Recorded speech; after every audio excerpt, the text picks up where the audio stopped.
दुनिया भर विच वसदे पंजाबी प्यारिਆਂ ਨੂੰ ਇੱਕ ਪਿੰਡ ਪੰਜਾਬ ਦਾ ਸਮੁੱਚੀ ਟੀਮ ਵੱਲੋਂ ਪਿਆਰ ਭਰੀ ਸਤਿ ਸ੍ਰੀ ਅਕਾਲ, ਆਦਾਬ, ਨਮਸਕਾਰ। ਵੰਡ ਦਾ ਉਜਾੜੇ ਦਾ ਪਾੜੇ ਦਾ ਜਿਹੜਾ ਸਮਾਂ ਹੈ ਉਹਦੇ ਵਿੱਚ ਬਹੁਤ ਸਾਰੇ ਪੰਜਾਬੀਆਂ ਨੇ ਬਹੁਤ ਸਾਰਾ ਦੁੱਖ ਦੇਖਿਆ, ਹੰਢਾਇਆ। ਸੋ ਅੱਜ ਜਿਹੜੀ ਜੀਵਨੀ ਪੇਸ਼ ਹੈ ਉਹ ਹੈ ਸਰਦਾਰ ਹਰੀ ਸਿੰਘ ਸੁਪੁੱਤਰ ਸਰਦਾਰ ਗੁਰਮੁਖ ਸਿੰਘ ਤੇ ਤਿੰਨਾਂ ਦੇ ਦਾਦੇ ਦਾ ਨਾਮ ਸਰਦਾਰ ਨੱਥਾ ਸਿੰਘ। ਸਰਦਾਰ ਹਰੀ ਸਿੰਘ ਜੀ ਦਾ ਜਨਮ 4 ਅਗਸਤ 1918 ਦਾ ਹੈ ਤੇ ਇਸ ਵੇਲੇ ਇਹਨਾਂ ਦੀ ਉਮਰ ਦੇਖ ਲਓ ਕਿੰਨੀ ਬਣਦੀ ਹੈ। ਹਲੇ ਵੀ ਇਹ ਰੋਜ਼ਾਨਾ 4 ਵਜੇ ਉੱਠ ਕੇ ਗੁਰਦੁਆਰਾ ਸਾਹਿਬ ਜਾਂਦੇ ਨੇ, ਉੱਥੋਂ 8 ਵਜੇ ਵਾਪਸੀ ਕਰਦੇ ਨੇ। ਕਿਉਂਕਿ ਉਮਰ ਲੰਮੇਰੀ ਹੋਣ ਕਾਰਨ ਇਹਨਾਂ ਨੂੰ ਇਸ ਗਰਮੀ ਦੇ ਮੌਸਮ ਵਿੱਚ ਅਸੀਂ ਬਿਨਾਂ ਪੱਖੇ ਤੇ ਕੂਲਰ ਤੋਂ ਬਿਠਾਉਣ ਵਿੱਚ ਅਸਮਰੱਥ ਰਹੇ, ਕਿਉਂਕਿ ਜ਼ਿਆਦਾ ਦੇਰ ਫਿਰ ਇਹ ਗਰਮੀ ਨੂੰ ਬਰਦਾਸ਼ਤ ਨਹੀਂ ਕਰਦੇ। ਇਸ ਕਰਕੇ ਕੂਲਰ ਪੱਖਾ ਲਾਉਣਾ ਪਿਆ ਤੇ ਉਹਦੇ ਵਿੱਚ ਫਿਰ ਆਵਾਜ਼ ਬਹੁਤ ਜ਼ਿਆਦਾ ਆਈ, ਜਿਸ ਕਾਰਨ ਫਿਰ ਇਹ ਦੁਬਾਰੇ ਨੋਟ ਕਰਕੇ ਉਹਨਾਂ ਦੀਆਂ ਜੀਵਨ ਦੀਆਂ ਯਾਦਾਂ ਨੂੰ ਪੰਜਾਬੀ ਪਿਆਰਿਆਂ ਦੇ ਸਨਮੁਖ ਪੇਸ਼ ਕੀਤਾ ਜਾ ਰਿਹਾ ਹੈ। ਤੇ 11 ਚੱਕ ਜਿਹੜਾ ਪਿੰਡ ਹੈ ਰਿਆਸਤ ਬਹਾਵਲਪੁਰ, ਇਹ ਸਮੁੱਚਾ ਪਿੰਡ ਹੀ ਮੁਸਲਿਮ ਆਬਾਦੀ ਨਾਲ ਸੰਬੰਧਿਤ ਸੀ। ਇੱਥੇ ਸਾਰੀ ਆਬਾਦੀ ਮੁਸਲਿਮ ਸੀ। ਸਿੱਖਾਂ ਦੇ ਕੋਈ 25-30 ਘਰ ਸਨ। ਜਿਹੜੇ 25-30 ਘਰ ਨੇ ਉਹ ਢਾਣੀਆਂ ਵਿੱਚ, ਖੇਤਾਂ ਵਿੱਚ ਹੀ ਵਸਦੇ ਸੀ। ਹਿੰਦੂਆਂ ਦਾ ਕੋਈ ਵੀ ਘਰ ਨਹੀਂ ਸੀ 11 ਚੱਕ ਵਿੱਚ। ਪਰ ਇਹਨਾਂ ਦੇ 11 ਚੱਕ ਦੇ ਨੇੜੇ ਪਿੰਡ ਜਿਹੜਾ ਗੰਗਾ ਮੱਲ ਕਟਾਰੀਆ, ਉਹ ਸਾਰਾ ਹੀ ਪਿੰਡ ਹਿੰਦੂਆਂ ਦਾ ਸੀ। ਉੱਥੇ 2-3 ਮੰਦਿਰ ਵੀ ਸਨ। 11 ਚੱਕ ਦੇ ਵਿੱਚ ਇੱਕ ਮਸਜਿਦ ਸੀ ਜਿੱਥੇ ਵਿਦਿਆ ਪੜ੍ਹਾਈ ਜਾਂਦੀ ਸੀ, ਮਦਰਸਾ ਸੀ। ਉੱਥੇ ਸਰਦਾਰ ਹਰੀ ਸਿੰਘ ਜੀ 4 ਜਮਾਤਾਂ ਉਰਦੂ ਦੀਆਂ ਪਾਸ ਕੀਤੀਆਂ। ਫਿਰ ਇਹਨਾਂ ਦਾ ਪਿਤਾ ਬਿਮਾਰ ਹੋਣ ਕਾਰਨ ਇਹਨਾਂ ਨੇ 11 ਸਾਲ ਦੀ ਉਮਰ ਵਿੱਚ ਪੜ੍ਹਾਈ ਛੱਡ ਕੇ ਫਿਰ ਖੇਤੀ ਵਿੱਚ ਲੱਗ ਗਏ ਤੇ ਕਹਿੰਦੇ ਕਿ 11 ਸਾਲ ਦੀ ਉਮਰ ਵਿੱਚ ਮੈਂ ਹਲ ਵਾਹੁਣ ਲੱਗ ਪਿਆ ਸੀ, ਖੇਤੀ ਕਰਨ ਲੱਗ ਪਿਆ ਸੀ। ਇਹਨਾਂ ਦਾ ਜਿਹੜਾ ਪਿੰਡ ਹੈ ਉਹ ਹੈ ਰਿਆਸਤ ਬਹਾਵਲਪੁਰ ਤੇ 11 ਚੱਕ ਜਿਹੜਾ ਪਿੰਡ ਹੈ ਰਿਸ਼ਤੇਦਾਰੀ ਇਹਨਾਂ ਦੀ ਸਾਰੀ ਜ਼ਿਲ੍ਹਾ ਲਾਇਲਪੁਰ ਵਿੱਚ ਸੀ। ਤੇ ਇਹਨਾਂ ਦੇ ਮਿੱਤਰਾਂ ਵਿੱਚੋਂ ਖਾਸ ਮਿੱਤਰ ਦਾ ਜਿਹਦਾ ਜ਼ਿਕਰ ਕਰਦੇ ਨੇ, ਬਾਕੀਆਂ ਦਾ ਕਹਿੰਦੇ ਮੈਂ ਲੰਮੀ ਉਮਰ ਹੋਣ ਕਾਰਨ ਪਿੱਛੇ ਬਿਮਾਰ ਰਿਹਾ ਤੇ ਮੇਰਾ ਚੇਤਾ ਵਿਸਰ ਗਿਆ। ਸਿਰਫ ਮੈਨੂੰ ਆਪਣਾ ਯਾਕੂਬ ਮਿੱਤਰ ਜਿਹੜਾ ਹੈ ਉਹ ਯਾਦ। ਯਾਕੂਬ ਦੇ ਪਿਤਾ ਦਾ ਨਾਮ ਨੂਰ ਖਾਂ ਸੀ। ਇਹ ਅਰਾਈ ਸੀ। ਨੂਰ ਖਾਂ ਜਿਹਨੂੰ ਨੂਰਾ ਆਖਦੇ ਸੀ, ਨੂਰੇ ਦੇ ਘਰ ਵਾਲੀ ਦਾ ਨਾਮ ਬੰਤੋ ਸੀ। ਤੇ ਪਿਛਲਾ ਪਿੰਡ ਕਹਿੰਦੇ ਕਿ ਸਾਡਾ ਖੂਨੀ ਕਲੇਰ ਗੁਰਦਾਸਪੁਰ ਨਾਲ ਸੰਬੰਧਿਤ ਸੀ। ਤੇ 11 ਚੱਕ ਦੇ ਵਿੱਚ ਕੋਈ ਵੀ ਗੁਰਦੁਆਰਾ ਨਹੀਂ ਸੀ, ਕੇਵਲ ਇੱਕ ਮਸਜਿਦ ਸੀ। ਗੁਰਦੁਆਰਾ ਕੇਵਲ ਆਪਣੀਆਂ ਢਾਣੀਆਂ ਵਿੱਚ ਹੀ ਮਹਾਰਾਜ ਦੇ ਸਰੂਪ ਇਹਨਾਂ ਨੇ ਰੱਖੇ ਸੀ। ਆਦਿ ਸ੍ਰੀ ਗੁਰੂ ਗ੍ਰੰਥ ਸਾਹਿਬ ਜੀ ਦੇ ਉੱਥੋਂ ਹੀ ਪਾਠ ਤੇ ਹੋਰ ਸੰਗਰਾਂਦ ਜਾਂ ਗੁਰਪੁਰਬ ਮਨਾਉਂਦੇ ਸਨ। 11 ਚੱਕ ਵਿੱਚ ਕੋਈ ਪੱਕੀ ਇਮਾਰਤ ਨਹੀਂ ਸੀ, ਸਾਰੇ ਕੱਚੇ ਮਕਾਨ ਸੀ। ਤੇ ਪਿੰਡ ਗੰਗੂ ਮੱਲ ਕਟਾਰੀਆ ਵਿੱਚ 2-3 ਮੰਦਿਰ ਸਨ ਹਿੰਦੂਆਂ ਦੇ। ਤੇ ਜਿਹੜੀ ਇਹਨਾਂ ਨਾਲ ਕੀਤੀ ਗੱਲਬਾਤ ਵਿੱਚੋਂ ਆਪਾਂ ਨੂੰ ਸਾਰ ਅੰਸ਼ ਤੱਕ ਲੱਗਦਾ ਹੈ ਉਹ ਇਹ ਹੈ ਕਿ 3:45 ਵਜੇ ਕਹਿੰਦੇ ਕਿ ਸਾਡੇ ਪਿੰਡ ਮਿਲਟਰੀ ਆਈ ਤੇ ਉਹਨਾਂ ਨੇ ਸਾਨੂੰ ਆ ਕੇ ਕਿਹਾ ਵੀ 4:30 ਵਜੇ ਜੋ ਬਖਤਗੜ੍ਹ ਹੈ ਇੱਥੇ ਗੱਡੀ ਆਉਣੀ ਆ, ਰੇਲ ਗੱਡੀ, ਤੇ ਤੁਸੀਂ ਤਿਆਰ ਹੋ ਕੇ ਆਪਣਾ ਬਸ ਪਹੁੰਚ ਜਾਓ। ਇਸ ਤੋਂ ਬਾਅਦ ਗੱਡੀ ਕਦੋਂ ਆਉਣੀ ਆ ਕਦੋਂ ਨਹੀਂ ਆਉਣੀ ਇਹਦੇ ਬਾਰੇ ਕੋਈ ਪਤਾ ਨਹੀਂ। ਦੇਸ਼ ਦੀ ਵੰਡ ਹੋਊਗੀ, ਇੱਥੋਂ ਤੁਹਾਨੂੰ ਜਾਣਾ ਹੀ ਪੈਣਾ। ਤੇ ਕਹਿੰਦੇ ਫਿਰ ਅਸੀਂ ਸਵੇਰੇ ਨੰਗੇ ਪੈਰੀਂ, ਜਿਹਨੇ ਤੇੜ ਕੁਝ ਪਾਇਆ ਨਹੀਂ, ਉਸੇ ਤਰ੍ਹਾਂ ਹੀ ਕਸ਼ਹਿਰੇ ਸਣੇ ਹੀ ਆਪੋ ਆਪਣੇ ਜੋ ਕੁਝ ਵੀ ਬਸ ਕੋਲੇ ਸੀ ਉਸੇ ਹਿਸਾਬ ਨਾਲ ਹੀ ਉਹ ਭੱਜੇ ਨੇ ਉੱਥੋਂ। ਹੱਲੇ ਗੁੱਲੇ ਦੀ ਜਿਹੜੀ ਗੱਲਬਾਤ ਹੈ ਉਹ ਪਹਿਲਾਂ ਚੱਲ ਰਹੀ ਸੀ ਕਿ ਵੀ ਇੱਥੋਂ ਉੱਠਣਾ ਪੈਣਾ। ਗਹਿਣੇ ਕਹਿੰਦੇ ਅਸੀਂ ਨੱਪ ਕੇ ਆਏ ਸੀ ਆਪਣੇ ਧਰਤੀ ਵਿੱਚ ਤੇ ਬਾਅਦ ਵਿੱਚ ਉਹਦੇ ਵਿੱਚੋਂ ਕੁਝ ਗਹਿਣੇ ਪ੍ਰਾਪਤ ਵੀ ਹੋਏ ਸਾਨੂੰ। ਤੇ ਕਹਿੰਦੇ ਪਿਤਾ ਜਿਹੜਾ ਇਹਨਾਂ ਦਾ ਸੀਗਾ ਹਰੀ ਸਿੰਘ ਜੀ ਦਾ, ਸਰਦਾਰ ਗੁਰਮੁਖ ਸਿੰਘ, ਉਹ 2 ਮਹੀਨੇ ਬਾਅਦ ਆਇਆ ਸੀ। ਮਿਰਜ਼ਾ ਖਾਨ ਬਹਾਵਲਪੁਰ ਦੇ ਉਹ ਗੱਡੀਆਂ ਦੇ ਮਾਲਕ ਸੀ ਤੇ ਗੁਰਮੁਖ ਸਿੰਘ ਉਹਨਾਂ ਦੀ ਗੱਡੀ ਚਲਾਉਂਦਾ ਸੀ, ਉਹਨਾਂ ਦਾ ਡਰਾਈਵਰ ਸੀ। ਤੇ ਇਹ ਉੱਥੇ ਹੀ ਰਹਿ ਗਏ ਤੇ ਮਿਰਜ਼ਾ ਖਾਨ ਨੇ 2 ਮਹੀਨੇ ਉਹਨਾਂ ਨੂੰ ਘਰੇ ਰੱਖਿਆ ਕਿ ਵੀ ਜਦੋਂ ਵੀ ਗੱਡੀ ਆਊਗੀ ਤੇ ਮੈਂ ਤੈਨੂੰ ਗੱਡੀ ਚੜਾ ਦੂੰਗਾ। ਫਿਰ ਉਹਨੇ ਆਪਣਾ ਭੇਸ ਬਦਲ ਕੇ ਦਾੜੀ ਕੇਸ ਕੱਟ ਕੇ ਫਿਰ ਉਸੇ ਤਰ੍ਹਾਂ ਹੀ ਮੁਸਲਿਮ ਭੇਸ ਦੇ ਵਿੱਚ ਉਹ 2 ਮਹੀਨੇ ਉੱਤੇ ਰਿਹਾ। 2 ਮਹੀਨੇ ਬਾਅਦ ਕਹਿੰਦੇ ਫਿਰ ਉੱਥੇ ਗੱਡੀ ਆਈ ਤੇ ਉਹਦੇ ਤੇ ਸਵਾਰ ਹੋ ਕੇ ਫਿਰ ਉਹ ਪੁੱਛਦੇ ਪਛਾਉਂਦੇ ਫਿਰ ਕਿਲ੍ਹਾ ਗੋਬਿੰਦਗੜ੍ਹ ਸ੍ਰੀ ਅੰਮ੍ਰਿਤਸਰ ਵਿਖੇ ਜੋ ਕੈਂਪ ਲੱਗਿਆ ਸੀ ਉੱਥੇ ਆਪਣੇ ਪਰਿਵਾਰ ਨੂੰ ਮਿਲੇ। ਸਰਦਾਰ ਹਰੀ ਸਿੰਘ ਜੀ ਦੱਸਦੇ ਨੇ ਕਿ ਸਾਡਾ ਜਾਨੀ ਨੁਕਸਾਨ ਕੋਈ ਨਹੀਂ ਹੋਇਆ, ਮਾਲੀ ਨੁਕਸਾਨ ਤਾਂ ਬੜਾ ਹੋਇਆ। ਤੇ ਇੱਕ ਉਹਨਾਂ ਨੇ ਖਾਸ ਗੱਲ ਇਹ ਦੱਸੀ ਕਿ ਜੋ ਨੂਰ ਖਾਂ ਅਰਾਈ ਸੀ ਇਹ 4 ਮਰਬਿਆਂ ਦਾ ਮਾਲਕ ਸੀ। ਉਹਦੀ ਵਟਾਈ ਦੇ ਉੱਤੇ ਉਹਦੀ ਜ਼ਮੀਨ ਵੀ ਵਾਹੁੰਦੇ ਸਨ। ਕਹਿੰਦੇ ਕਿ ਉਹਨੇ ਸਾਰੇ ਸਮਾਨ ਦੀ ਸਾਣੇ ਕਰਚੀ ਤੋਂ ਲੈ ਕੇ ਮੱਝਾਂ ਗਾਈਆਂ ਬਲਦ ਹਲ ਮੰਜੇ ਬਿਸਤਰੇ ਘਰੇਲੂ ਸਮਾਨ ਤੱਕ ਸਾਰੇ ਦੀ ਇੱਕ ਲਿਸਟ ਬਣਾਈ ਸੀ ਕਿ ਵੀ ਜਦੋਂ ਵੀ ਤੁਸੀਂ ਵਾਪਸ ਆਓਗੇ ਤੇ ਜਿੰਨੀ ਦੇਰ ਮੈਂ ਜਿਉਂਦਾ ਜਾਂ ਮੇਰੇ ਘਰ ਵਾਲੀ ਜਿਉਂਦੀ ਆ ਇਹ ਗਾਰੰਟੀ ਆ ਕਿ ਆਪਣਾ ਸਮਾਨ ਆ ਕੇ ਲੈ ਜਾਓ। ਮੇਰੇ ਮਰੇ ਤੋਂ ਬਾਅਦ ਮੇਰੇ ਧੀਆਂ ਪੁੱਤਰ ਦੇਣ ਨਾ ਦੇਣ ਮੈਂ ਇਹਦੀ ਗਾਰੰਟੀ ਨਹੀਂ ਚੱਕਦਾ, ਪਰ ਜਿੰਨੀ ਦੇਰ ਮੈਂ ਆ ਇਹ ਸਮਾਨ ਇਸੇ ਤਰ੍ਹਾਂ ਤੁਹਾਨੂੰ ਤੁਹਾਡਾ ਵਾਪਸ ਮਿਲ ਜਾਊਗਾ। ਸਰਦਾਰ ਹਰੀ ਸਿੰਘ ਆਖਦੇ ਨੇ ਕਿ ਵੀ ਜਦੋਂ ਉੱਥੋਂ ਗੱਡੀ ਚੱਲੀ ਆ ਸਟੇਸ਼ਨ ਤੋਂ ਪਹਿਲਾਂ ਅਸੀਂ ਕੋਟ ਹਿੰਦੂਮਲ ਉੱਥੇ ਪਹੁੰਚੇ ਆ, ਉੱਥੋਂ ਫਿਰ ਬਠਿੰਡੇ ਪਹੁੰਚੇ। ਬਠਿੰਡੇ 8 ਰਾਤਾਂ ਰਹੇ। ਬਠਿੰਡੇ ਤੋਂ ਫਿਰ ਕਹਿੰਦੇ ਕਿ ਅਸੀਂ ਧੂਰੀ ਸ਼ਹਿਰ ਆ ਗਏ, ਉੱਥੇ 3 ਰਾਤਾਂ ਰਹੇ। ਫਿਰ ਅਸੀਂ ਪਟਿਆਲੇ ਗਏ। ਫਿਰ ਪਟਿਆਲੇ ਤੋਂ ਰੇਲ ਗੱਡੀ ਤੇ ਚੜ੍ਹ ਕੇ ਅਸੀਂ ਸ੍ਰੀ ਅੰਮ੍ਰਿਤਸਰ ਵਿਖੇ ਲੱਗੇ ਕੈਂਪਾਂ ਵਿੱਚ ਪਹੁੰਚੇ। ਇੱਕ ਦੁਖਦਾਈ ਘਟਨਾ ਇਹ ਹੋਰ ਬਿਆਨ ਕਰਦੇ ਨੇ ਕਿ ਜਦੋਂ ਅਸੀਂ ਉੱਜੜ ਕੇ ਇੱਧਰ ਆਏ ਆ ਚੜ੍ਹਦੇ ਪੰਜਾਬ ਵੱਲ ਤੇ ਪੰਜਾਬ ਅੰਦਰ ਅਸੀਂ ਜਿੱਥੇ ਜਿੱਥੇ ਵੀ ਗਏ ਆ ਉੱਥੋਂ ਦੇ ਜਿਹੜੇ ਵਸਿੰਦੇ ਸੀ ਉਹਨਾਂ ਦਾ ਵਿਹਾਰ ਕੋਈ ਸਾਡੇ ਨਾਲ ਬਾਹਲਾ ਵਧੀਆ ਨਹੀਂ ਸੀ। ਸਾਨੂੰ ਤੇ ਕਿਸੇ ਨੇ ਪਾਣੀ ਤੱਕ ਵੀ ਨਹੀਂ ਕਹਿੰਦੇ ਪੁੱਛਿਆ। ਰੋਟੀ ਤੇ ਬੜੇ ਦੂਰ ਦੀ ਗੱਲ ਰਹੀ, ਨਰਾਦਰ ਭਰਿਆ ਸਾਡੇ ਨਾਲ ਵਿਹਾਰ ਹੋਇਆ। ਇੱਥੇ ਕੱਪੜੇ ਸਾਡੇ ਪਾਟੇ ਸਨ, ਪੱਲੇ ਸਾਡੇ ਕੁਝ ਵੀ ਨਹੀਂ ਸੀ।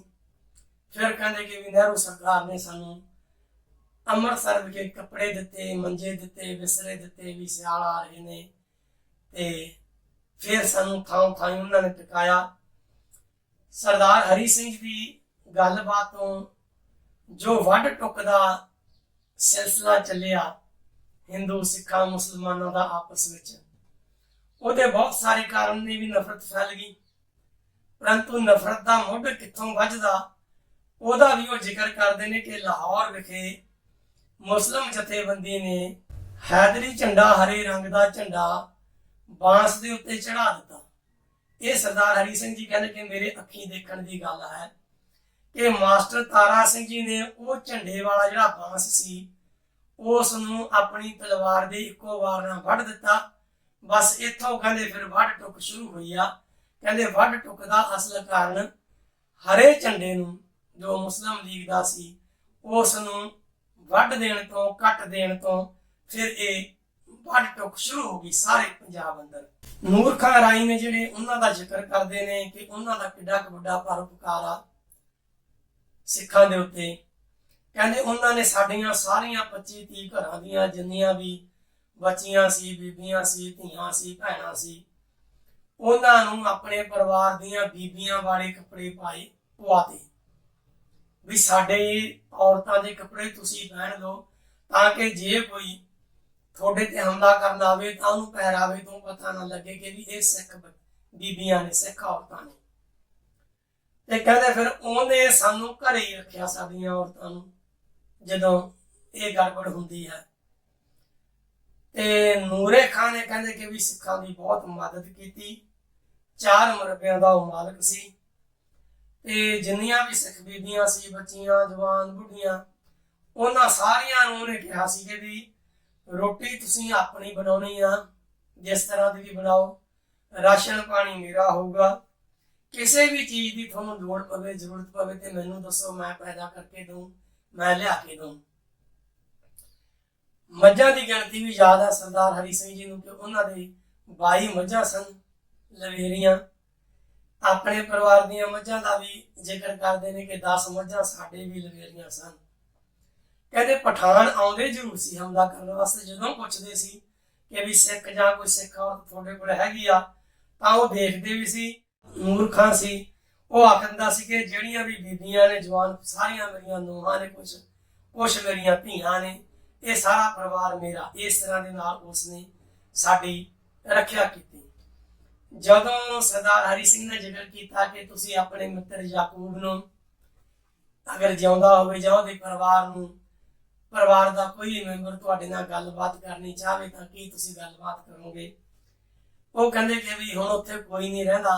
ਮੈਂ ਕਿਹਾ ਜੀ ਤੁਹਾਨੂੰ ਕਿਵੇਂ ਪਤਾ? ਕਹਿੰਦੇ 40 ਸਾਲ ਪਹਿਲਾਂ ਅਸੀਂ ਇੱਕ ਚਿੱਠੀ ਪਾਈ ਸੀ ਯਾਕੂਬ ਦੇ ਨਾਂ ਤੇ ਉਧਰੋਂ ਸਾਨੂੰ 11 ਚੱਕ ਤੋਂ ਜਵਾਬ ਵੀ ਆਇਆ ਸੀ ਕਿ ਇੱਥੇ ਹੁਣ ਯਾਕੂਬ ਦਾ ਕੋਈ ਵੀ ਪਰਿਵਾਰ ਨਹੀਂ ਰਹਿੰਦਾ, ਉਹ ਪਰਿਵਾਰ ਖਤਮ ਹੋ ਗਿਆ, ਮਰ ਗਿਆ ਹੈ।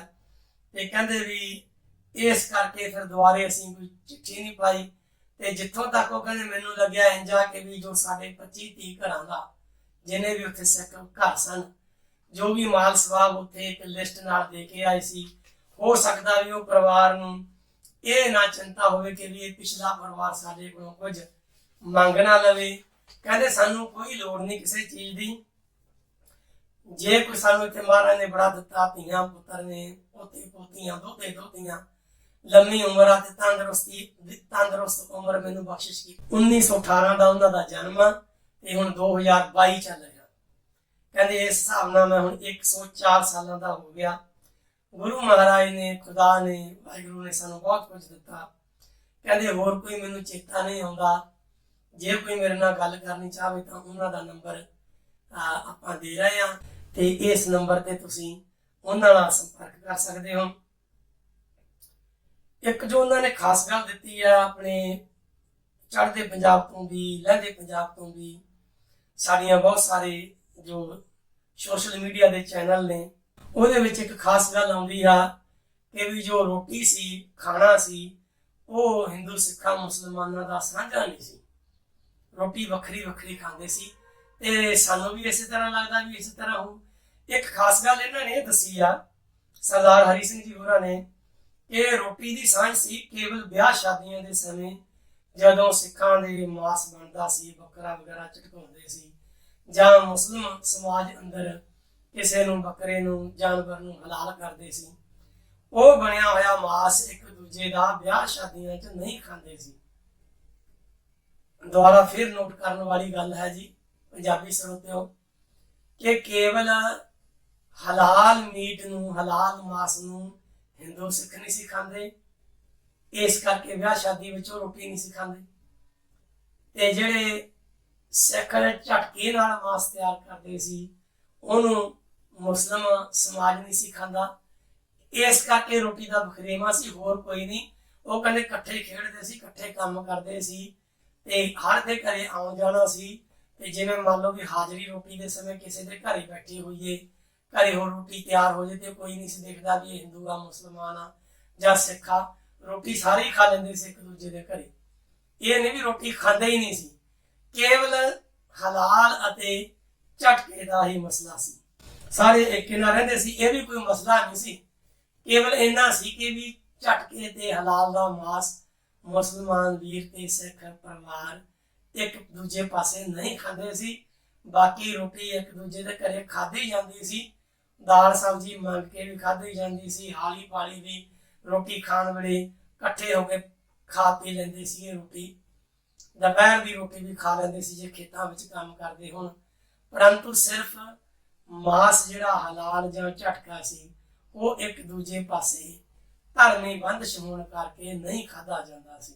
ਤੇ ਅਸੀਂ ਕੋਸ਼ਿਸ਼ ਕਰਾਂਗੇ ਕਿ ਵੀ ਜਦੋਂ ਸਰਦੀਆਂ ਦਾ ਥੋੜਾ ਠੰਡ ਦਾ ਮੌਸਮ ਆ ਜਾਵੇ ਤੇ ਫਿਰ ਬਾਪੂ ਹਰੀ ਸਿੰਘ ਜੀ ਹੋਰਾਂ ਨੂੰ ਖੁੱਲੀ ਜਗ੍ਹਾ ਬਿਠਾ ਕਰਕੇ ਇਹਨਾਂ ਤੋਂ ਆਪਾਂ ਫਿਰ ਇਹਨਾਂ ਦੀ ਆਵਾਜ਼ ਵਿੱਚ ਰਿਕਾਰਡ ਕਰਾਂਗੇ ਕਿ ਵੀ ਕਿਸ ਤਰ੍ਹਾਂ ਦੀਆਂ ਘਟਨਾਵਾਂ ਉੱਥੇ ਵਾਪਰੀਆਂ, ਜੀਵਨ ਕਿਸ ਤਰ੍ਹਾਂ ਦਾ ਸੀ। ਸਾਰੇ ਹੀ ਦੁਨੀਆ ਵਿੱਚ ਵਸਦੇ ਪੰਜਾਬੀਆਂ ਨੂੰ ਇੱਕ ਪਿੰਡ ਪੰਜਾਬ ਦਾ ਦੀ ਸਮੁੱਚੀ ਟੀਮ ਵੱਲੋਂ ਅਤੇ ਮੇਰੇ ਵੱਲੋਂ, ਬਲਵਿੰਦਰ ਸਿੰਘ ਧਾਲੀਵਾਲ ਵੱਲੋਂ ਪਿਆਰ ਭਰੀ ਸਤਿ ਸ੍ਰੀ ਅਕਾਲ, ਆਦਾਬ, ਨਮਸਕਾਰ। ਜਿਉਂਦੇ ਵਸਦੇ ਰਹੋ।